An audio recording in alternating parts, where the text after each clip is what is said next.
ধন্যবাদ জানাই সাফওয়াত স্যারকে। মানে 25 তারিখে আপনার বাংলাদেশের সেনাপ্রধান ভাষণ দেন এবং সেনাবাহিনীর প্রধান যে কিছু একটা যে করতে যাচ্ছে এটা কিন্তু আমরা টের পাইছি, আর এই বিষয়ে কিন্তু কথাও বলছি। এখন এত দ্রুত যে আসলে পদক্ষেপ নেওয়া হবে এটা কিন্তু ভাবি নাই।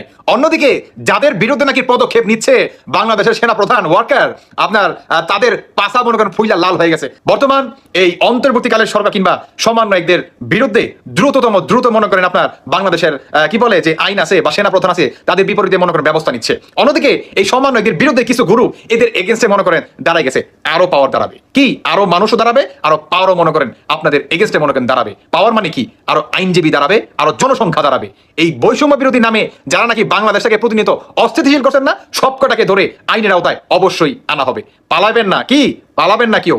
আর যারা নাকি এই সমন্বয়কদের ঠিকানা জানেন তাদের উদ্দেশ্যে বলতে চাই, এরা যাতে বাংলাদেশ থেকে পালাতে না পারে এই দিকেও আপনাদেরকে লক্ষ্য রাখতে হবে। মনে রাখবেন সব কটার বিচার এই বাংলার মাটিতে হবে। কারণ বাংলাদেশের সেনাপ্রধান তিনি মনে করেন ওই যে বলছিলাম না যে তাকে মনে করেন ভূমিকা পালন করতে হবে প্রেসিডেন্ট শহীদ জিয়ার মতো। তিনি বর্তমান আমার মনে হয় ভাই মনটা কই যাচ্ছে ভাই, যে তিনি মনে করেন এই প্রেসিডেন্ট শহীদ জিয়ার ভূমিকা মনে করেন আইসা করছে। আর এই মেজর ডালিম কিংবা এই কি বলে জঙ্গি গোষ্ঠী যে বাজার আছে সব কটার এই বাংলার মাটিতে মনে করেন বিচার অবশ্যই হবে। খেলা মনে করেন শুরু হয়ে গেছে স্বাধীনতার পক্ষের মানুষের। ইনশাল্লাহ অতি দ্রুতই দেখতে পারবেন যে বিজয় সুনিশ্চিত। আর যে 14 জনের মনে করেন কথা বললাম, এটাও ইনশাল্লাহ আমরা সাকওয়াত স্যার এবং বাংলাদেশের সেনাবাহিনীর প্রধানের কাছে আমরা এটা আশা করি যে উনি অতি দ্রুত এই সব কটাকে আইনের আওতায় আনবে। ভারতীয় সৈন্য বাংলাদেশে প্রবেশ করবে 15 তারিখের পর।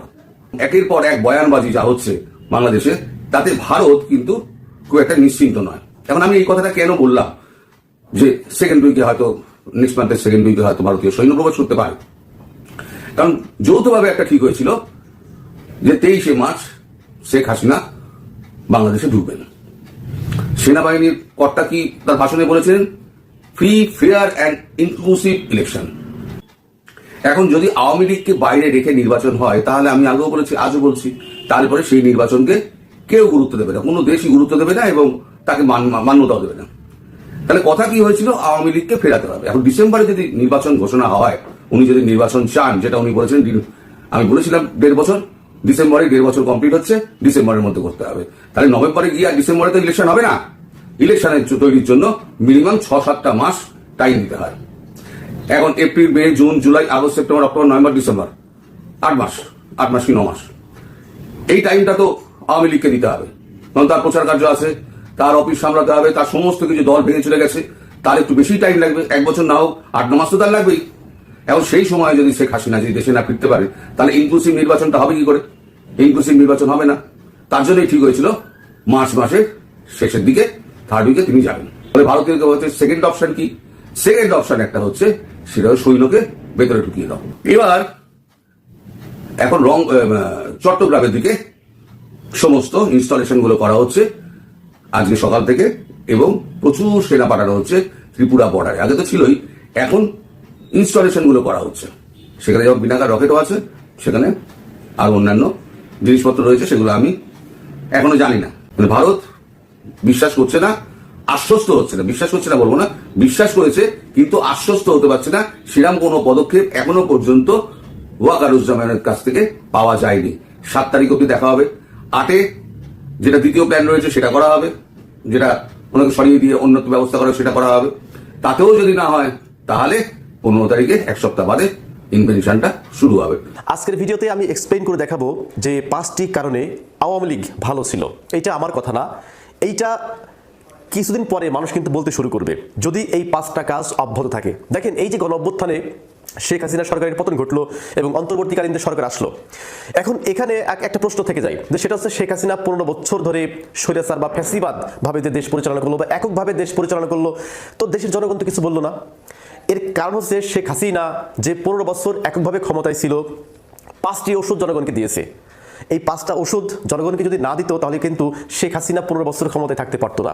আজকের ভিডিওতে ওই ওষুধ নিয়ে আলোচনা করব যে কোন 5টি ওষুধ জনগণের মধ্যে পুশ করে দেওয়ার ফলে জনগণ টু শব্দ পর্যন্ত করেনি যে আওয়ামী লীগ চলে যাক, শেখ হাসিনা চলে যাক, কিচ্ছু বলে নাই। কিন্তু শুধুমাত্র ভোটের জন্য দাবি তুলছে কারা? যারা হচ্ছে রাজনৈতিক যে পলিটিক্যাল পার্টিগুলো আছে, তারা কিন্তু আন্দোলন করেছে, সংগ্রাম করেছে।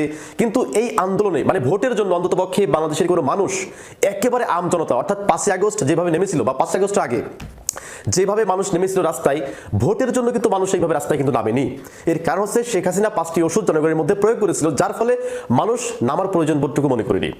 এককভাবে শেখ হাসিনা টিকে থাকার 1 নাম্বার যে ওষুধ, সেটা হচ্ছে সন্ত্রাস দমনে কার্যকর ভূমিকা। দেখেন, একটা দেশ স্বাধীনভাবে পরিচালনা করার জন্য সন্ত্রাস দমন করা একটি সরকারের সাফল্যের একটি উৎস আমরা বলতে পারি। কারণ যদি আপনি সন্ত্রাস দমন না করতে পারেন এবং দেশে যদি মারামারি, রাহাজানি, লুটপাট এগুলো অব্যাহত থাকে, তাহলে কিন্তু আপনি সরকার হিসেবে ব্যর্থ প্রমাণ হবেন এবং জনগণ আপনাকে নামিয়ে ফেলার জন্য কিন্তু রাজপথে নেমে আসবে। কিন্তু এইটা আওয়ামী লীগ সরকার খুব ভালো কাজ করেছিল, যেটা হচ্ছে সন্ত্রাস দমনে কার্যকরী ভূমিকা। আওয়ামী লীগ সরকার যতদিন পর্যন্ত ছিল, এই যে আপনারা কিছুদিন আগে একটা নিউজ দেখলেন না, যে এটা হচ্ছে খুব সম্ভবত ঝিনাইদহে একেবারে দিন দুপুরে 3 জনকে মার্ডার করে ফেলে দিয়ে চলে গেছে। মানে পত্রিকার পাতা উল্টালেই মার্ডার। এবং কারা করেছিল? ওই সেই কমিউনিস্ট পার্টি, লাল পার্টি, এরকম আগে যে বহুত বাহিনী ছিল, সেই সমস্ত সন্ত্রাসবাদ আবার নতুন করে বাংলাদেশে চাঙ্গা হচ্ছে। মানুষের মনে কিন্তু আতঙ্ক বিরাজ করছে। এইভাবে যদি চলমান থাকে, মানুষ হয়তো প্রকাশ্যে বলবে না, কিন্তু এটা বলতে বাধ্য হবে যে এখনকার চাইতে এই সন্ত্রাস দমনে আওয়ামী লীগ সরকারের ভূমিকা ছিল একেবারে প্রশংসনীয়। অর্থাৎ সেই টাইমে একটা মানুষকে দিনে দুপুরে মার্ডার করা কোনো সন্ত্রাসের বাপের ক্ষমতা ছিল না। শেখ হাসিনা যেভাবে স্ট্রংলি দেশ পরিচালনা করেছিল, এটি আমরা বলতে পারি 1 নাম্বার কারণ। এই 1 নাম্বার কারণে অনেক মানুষ মনে মনে কিন্তু বলতেছে, হয়তো প্রকাশ্যে বলতেছে না, যে আওয়ামী লীগ ভালো ছিল। 2 নাম্বার, আওয়ামী লীগের আমলে যে কাজটি ভালো ছিল সেটা হচ্ছে যে নারী অধিকার অক্ষুণ্ণ ছিল। এখন অনেকে বলতে পারেন যে ভাই, নারী অধিকার ক্ষুণ্ণ হচ্ছে কিনা। না, আমি এই বিষয়টা একটু এক্সপ্লেন করি। দেখেন, দেশে ক্রমান্বয়ে মৌলবাদ যে শক্তিটা আছে, যেটা উগ্রবাদ বলা হয়, ইসলাম কিন্তু উগ্রবাদ না, ইসলাম মৌলবাদ না, এবং এইগুলোকে সমর্থন করে না। ইসলাম শান্তিপ্রিয় ধর্ম, সহজ ধর্ম, এবং এই সহজ ধর্মটাকে অসহজ মানে কঠিন করে তুলেছে কিছু উগ্রবাদ মৌলবী। এই শান্তির ধর্মটাকে অশান্তি করে তুলেছে কিছু উগ্রবাদ মৌলবী, যারা ভুল ভাল ফতোয়া দিয়ে মানুষদেরকে বিভেদ সৃষ্টি করে দিচ্ছে। আমি বেশ কিছুদিন লক্ষ্য করেছিলাম যে আপনারা হয়তো দেখেছেন যে এই যে লালমনিরহাট এবং দিনাজপুরে ফুটবল খেলাকে কেন্দ্র করে তৌহিদি জনতার নাম দিয়ে সেখানে অ্যাটাক করে সেগুলো ভেঙে দেওয়া হলো। আরে ভাই, এটা 2025 সাল। আপনি ফতোয়া দিয়ে মেয়েদেরকে ঘরে বন্দি করে রাখলে তো হবে না। তারা খেলছে, আপনি প্রয়োজন বোধে আপনি ইসলামের বাণী শুনান, ওয়াজ করেন, এগুলো দিয়ে বোঝান, কিন্তু সরাসরি আপনি আক্রমণ করবেন কেন? আর নারীদেরকে পিছিয়ে রাখার কোনো কারণ তো আমি দেখছি না। যেখানে আমরা মধ্যপ্রাচ্যের দিকে যদি তাকাই, সেই সমস্ত দেশ কত উন্নত কাতারে চলে গেছে। তো এখন সেই দেশ শেষ। এই যে আমি একটা ছোট্ট করে একটা কথা বলি, এই যে সমস্ত উগ্রবাদী এই নারীদের ফুটবল মাঠে বা ফুটবল খেলা বন্ধ করার জন্য যে হামলা চালালো না, এই হুজুরদের হামলার লক্ষ্য যখন জানতে চাওয়া হয়, ওরা কি বলে জানেন? যে ভাই, ওই যে নারীরা যে হাফ প্যান্ট পরে বা অশালীন পোশাক পরে খেলা খেলতেছে, এবং এই যে টাকাটা আসছে, এই টাকাটা হচ্ছে হারাম টাকা। এই হারাম হালাল ফতোয়া দিতে দিতে এই উগ্রবাদী হুজুররা এই দেশটাকে একেবারে শেষ করে ফেলবে। এই হুজুররাই, এই উগ্রবাদী টাইপের হুজুররা এবং এই মৌলবাদীরা, এরা 2001 সালের দিকে ফতোয়া দিয়েছিল কি জানেন? এটা মানে 1 সালের আগে, ইংরেজি শিক্ষা হারাম। কেন হুজুর ইংরেজি হারাম হবে কেন? কারণ ওটা হচ্ছে ইহুদিদের ভাষা, খ্রিস্টানদের ভাষা, ইংরেজি শেখা যাবে না। তারাই এখন আবার ইংরেজিতে শেখার জন্য বিদেশে পাড়ি জমায়। এই উগ্রবাদী মৌলবীরাই ওই একই টাইমে 90 দশকে ফতোয়া জারি করেছিল যে টিভি দেখা হারাম। এখন এই সমস্ত হুজুরদের হাতে মোবাইল। তো এরা নিজেদের স্বার্থের প্রয়োজনে ফতোয়া দেয়, আবার ফতোয়া চেঞ্জ করে। তো সুতরাং মানুষ যখন এই যে আপনারা যখন এদের কথা শুনে, এই সমস্ত উগ্রবাদ হুজুরদের কথা শুনে, যারা ইসলামটাকে ভুলভাল ব্যাখ্যা করে, এদের কথা শুনে যখন আপনি কোনো নারীদের উপরে হামলা করবেন, একজন নারী বিপার দেওয়া অবস্থায় চলতেই পারে। এটা স্বাধীন দেশ, এটা হিন্দু, বৌদ্ধ, মুসলিম, খ্রিস্টান সবাই বাস করে। এখানে আপনি জোর দিয়ে কিছু করতে পারবেন না, হামলা করতে পারবেন না। যখন এটা আপনি করবেন, তখন মানুষ ধরে নেবে যে আওয়ামী লীগ সরকারের আমলে কিন্তু এগুলো হয় নাই, এখন হচ্ছে। সুতরাং এদের জন্য আওয়ামী লীগ সরকারই যথেষ্ট। কারণ এই যে উগ্রবাদ যে মাথা ছাড়া দিয়ে উঠছে না, এদের জন্য আওয়ামী লীগ সরকার ছাড়া এদেরকে টাইট করার ম্যান নাই। এইটা কিন্তু মানুষ চিন্তা ভাবনা করবে। তো সুতরাং এটি হচ্ছে 2 নাম্বার পলিসি, যেটা মানুষ মনে করতে পারে যে আওয়ামী লীগ সরকারই ভালো ছিল। যতটা আপনার নারীদের অধিকার ক্ষুণ্ণ করবেন এবং নারীদের যে সমস্ত প্রোগ্রামে আপনারা হামলা করবেন, মানুষ কিন্তু ক্রমান্বয়ে আপনাদের দিক থেকে মুখ ফিরিয়ে নেবে। এরপরে আওয়ামী লীগ সরকার যে 3 নাম্বার কারণেই ভালো ছিল, মানুষ এটা ভাবতে শুরু করেছে এবং করবে, সেটা হচ্ছে চাঁদাবাজ নিয়ন্ত্রণে একটা প্রশংসা ছিল আওয়ামী লীগের। র্যাব গঠন করা কয় কিসের জন্য? এবং র্যাবের প্রধান উদ্দেশ্য ছিল যে চাঁদাবাজদেরকে ধরিয়ে দিন। প্রত্যেকটা আমি দেখেছি যে প্রত্যেকটা ডিস্ট্রিক্টে একটা সাইনবোর্ড বানা ছিল, আপনারা হয়তো অনেকেই দেখেছেন যে চাঁদাবাজদেরকে ধরিয়ে দিন। চাঁদাবাজ দমন করার জন্য এমন ভূমিকা নিয়েছিল শেখ হাসিনা সরকার, এবং তিনি জানতেন যে আমি যদি এককভাবে ক্ষমতায় থাকি, আমাকে বেশ কিছু বেসিক কাজ করতে হবে। অর্থাৎ জনগণ যাতে আমার প্রতি ক্ষুব্ধ না হয়। পলিটিক্যাল পার্টিগুলো ক্ষুব্ধ হোক, ওটা কোনো ব্যাপার না, ওটা আমি ম্যানেজ করে নিতে পারবো, কিন্তু জনগণ যদি ক্ষুব্ধ হয়ে যায়, আমি দেশ পরিচালনা করতে পারবো না।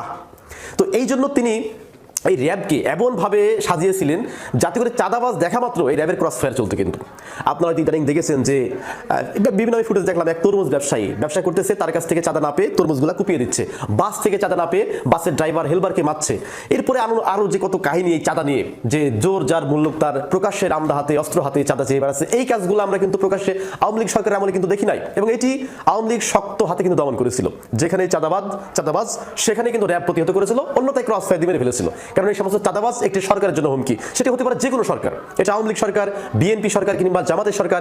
সেই সরকার আমলে যদি চাঁদাবাজগুলা মাথা চাড়া দিয়ে ওঠে, এর সমস্ত দায়ভার কিন্তু সরকারকেই বহন করতে হবে, এবং এই চাঁদাবাজদের কারণে একটি গণতান্ত্রিক সরকার আপনার বিব্রত অবস্থায় কিন্তু পড়ে যায়।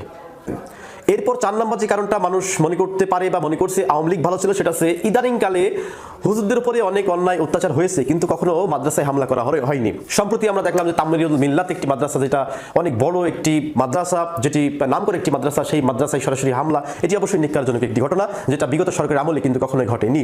এবং 5 নম্বর যে ঘটনাটার জন্য মানুষ মাঝে মাঝে আওয়ামী লীগকে স্মরণ করতে পারে, সেটা হচ্ছে আওয়ামী লীগের আমলে দিন রাত 24 ঘন্টা মানুষের জীবনে নিরাপত্তা ছিল।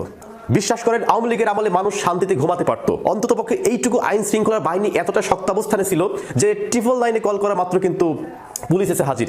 চট্টগ্রাম থেকে বাস থামিয়ে বাসের মধ্যে ধর্ষণ করা, চাঁদাবাজি করতে গিয়ে, এরপরে ডাকাতি করতে গিয়ে কারো বাড়ি ঢুকে ধর্ষণ করা, এই কাজগুলো, জঘন্যতম কাজগুলো যে সরকার কেন ব্যর্থ হচ্ছে এটা আমি বুঝতে পারছি না। এবং এই ব্যর্থতা যেই সরকারি হোক না কেন, তখন বারবার মানুষ কিন্তু আওয়ামী লীগের কথা মনে পড়বে, যে আওয়ামী লীগের আমলে অন্তত পক্ষে রাস্তাঘাটে বাসের মধ্যে প্রকাশ্যে কখনো ধর্ষণ হয়নি, এবং এইভাবে লাগাতারভাবে, যেটা এখন বর্তমানে কিন্তু হচ্ছে।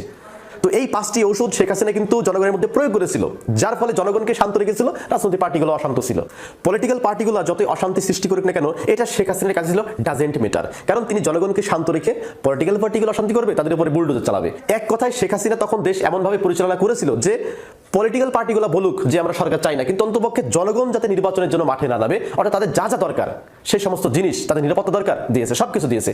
এখন এই কাজগুলো যত বেঘাত ঘটবে, মানুষ হয়তো প্রকাশ্যে বলবে না, কিন্তু মনে মনে কি বলবে জানেন, যে আওয়ামী লীগই হয়তো ভালো ছিল।